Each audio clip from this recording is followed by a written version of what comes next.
দিন চারেক আগেই বাংলাদেশে জল্পনার ঢেউ উঠেছিল।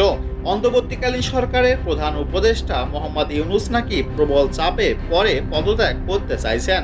তারপর তড়িঘড়ি উপদেষ্টার পরিষদের বৈঠকে ডাকেন ইউনূস।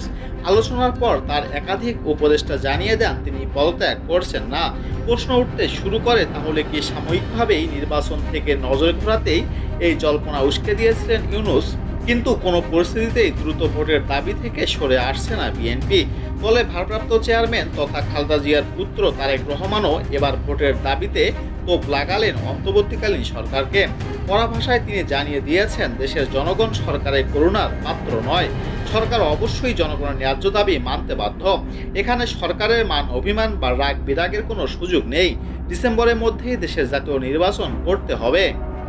এর আগেও ইউনূস সরকারের সঙ্গে ফের বৈঠকে বসে বিএনপির প্রতিনিধিরা। আলোচনায় খালেদা জিয়ার দলের সদস্যরা এবছরের ডিসেম্বরের মধ্যেই নির্বাচন সম্পন্ন করার আহ্বান জানান।